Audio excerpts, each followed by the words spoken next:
د امام ابو حنیفه رحمه الله امام اعظم مشت د چا په مذهب باندې دا په ځواني کې وجه د کپړې دکان چلوي. نو یو ورځ ماپښین دکان بند کې کور ته روان شو. لاره باندې یو سړی ورسره ملاو شو. خیر دی تا ته دکان دونه وختي بند کړي. دی څه ورته وایي نن وریځه وه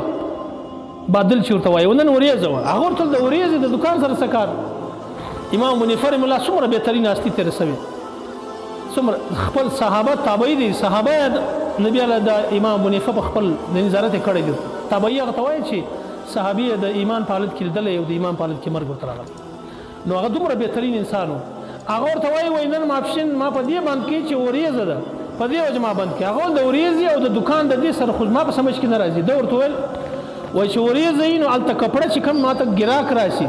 نو هغه ښه اعلی کپړه چې ده او کمزورې کپړه نو هغه توره شپه ده چونکې یو څه ابر دی یو څه دغه دی بادل دی وریځه ده نو ده ته داسې خاص اندازه نه کې ور داسې نه وي چې کمزورې کپړه د اعلی کپړې په نامه باندې اوسي. دا سړی به دوکه شي بیا. نو زه دا نه غواړم چې زما یو مسلمان ورور چې دی هغه دوکه وکړي. بس ما ماپښین دکان بند کړي زه کور ته روان یم. دا دومره خیرخواه خلک د دې سره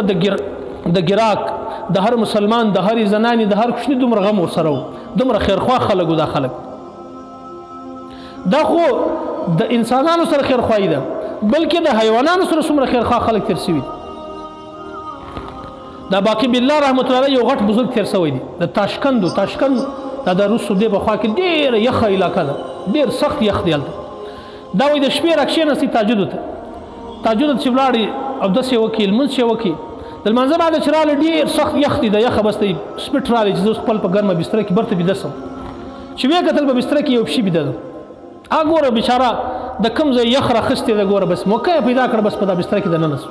یخ په عذاب کړې ده ډېره. ده چې ورته وکتل هغه ډېر په بهترین انداز او په ډېر ښه خوب ورغلی دی، ښه ګرمه پرته ده. وایي ده ویل چې داسې نه وي دا د الله مخلوق دی دا ګوره څومره یخ راخیستې ده. وایي ده هغه پشي پرېښوله په خپله بستره کې چې تر ساره پورې هغه ښه ګرمه وساتله او هغې خپل خوب پوره کړي. ده وایي دا ګرده شپه په دا یخ کې دغه یې تېره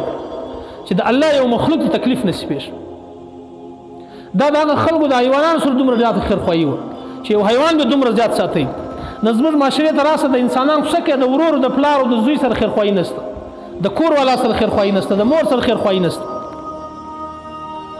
د یو امام په باره کې راځي د هغه باره کې راځي علماو لیکلي دي چې هغه وره په خط یې لیکي حدیث یې لیکل پخوا خو دا سیاهي والا کلمان نه و دا کړک والا کلمانو پخوا چې موږ هم دا سکول وایي په هغه ټینګې د کړک کلمان دا تختې چې په لیکي دا به په سایي باندې دغه کې بیا به خط ولیکي. نو ده چې دا په سیاهي باندې قلم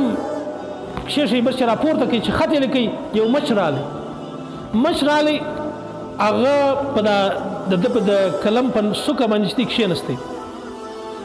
دا په دې معلومه چې دی چې مړ شو چا ورته وویل چې ته الله رب العزت ستا سره څه معامله وکړه، انسان الله دربار ته پېښ الله ستا سره کومه معامله وکړه. وایي ده ورته وویل چې زما خو دا خیال و چې ما خو د حدیثو ډېر غټ خدمت کړی دی، ما ډېر بیانونه کړي دي او ما ډېر زیاته دین خدمتونه کړي دي. هغه به الله رامخته کړي چې د دغه خدمت د وجې دې زه بخښمه.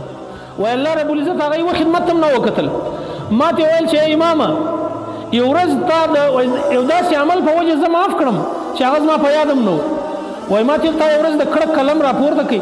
یو زما مخلوق یو مچ راغلی په هغه باندې کښېنستی هغه تږی و ډېر. نو تا د دې لپاره صرف پرېښوئ چې دا د الله مخلوق دی زه خو به خط بیا هم ولیکم خدای به چونکې د ده تنده به ورکړي چې دا سیاهي به یو څه وچ شي نو په دغه وجه باندې تا زما د مخلوق باندې رحم وکړي د هغه خیرخواهي دې وکړه په دغه وجه دې بخښم لاړ شه بس. یعنې په دومره معمولي عمل د هغه بخشش کېږي.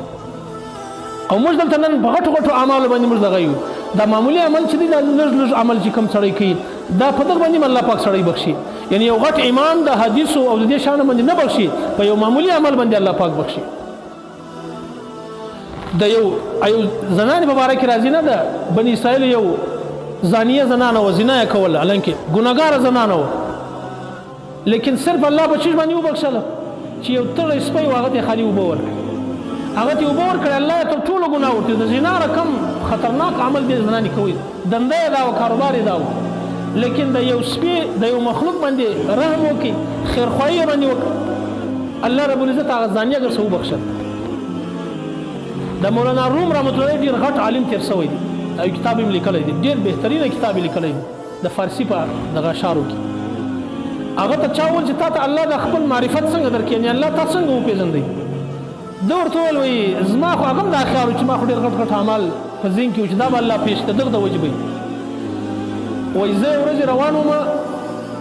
دا په سارا کې چې ځې دغه لکه یو نیر وي یا یو دریا وي د هغه په منځ کې د یو کوچنۍ لاره وي